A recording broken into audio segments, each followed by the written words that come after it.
3, 2, 1.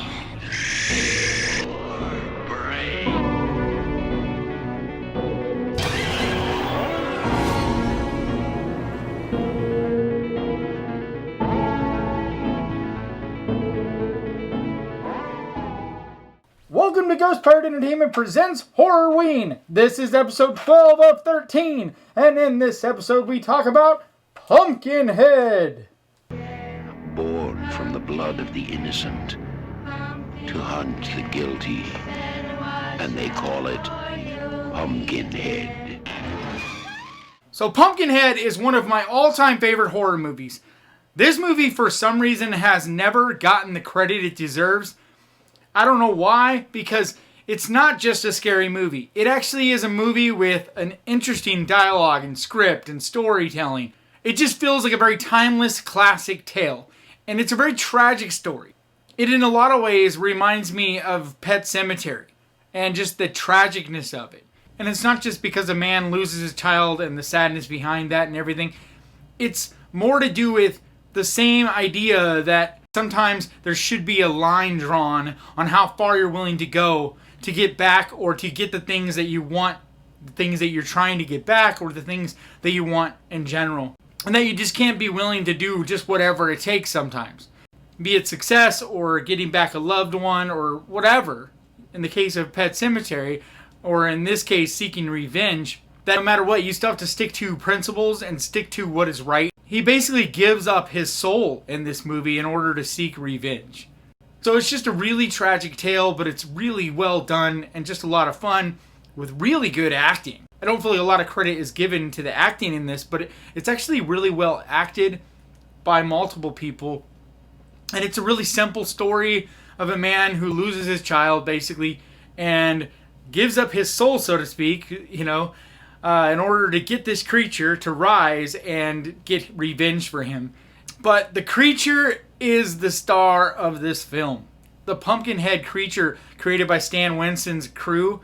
This is actually the directorial debut of Stan Winston. He's more known for his amazing special effects work and practical effects. And his crew created this Pumpkinhead creature. They had just recently done the special effects for Monster Squad going into this movie.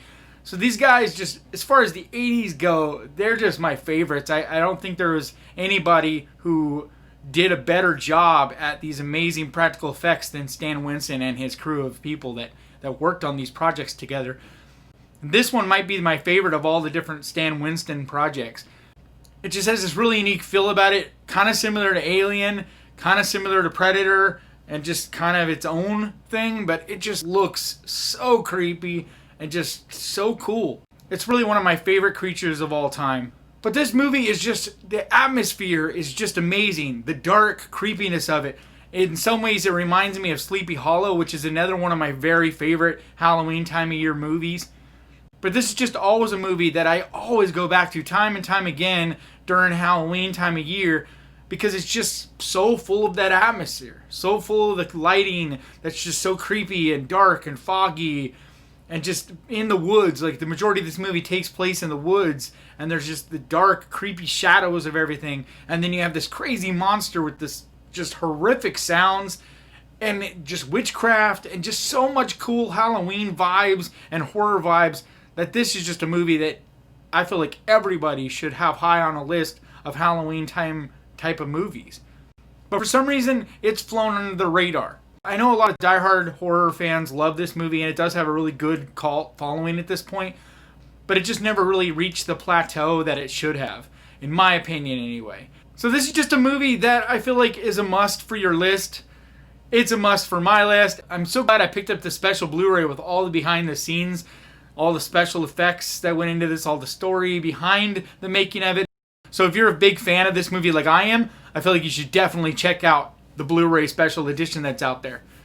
Alright guys, please hit that subscribe button if you haven't already, and ding that little bell to keep up with me and all the different videos I post. I post generally at least 2 videos every week. But like always, thank you so much for watching, and please crush that like button. Remember, horror can be fun. I'll see you guys next time.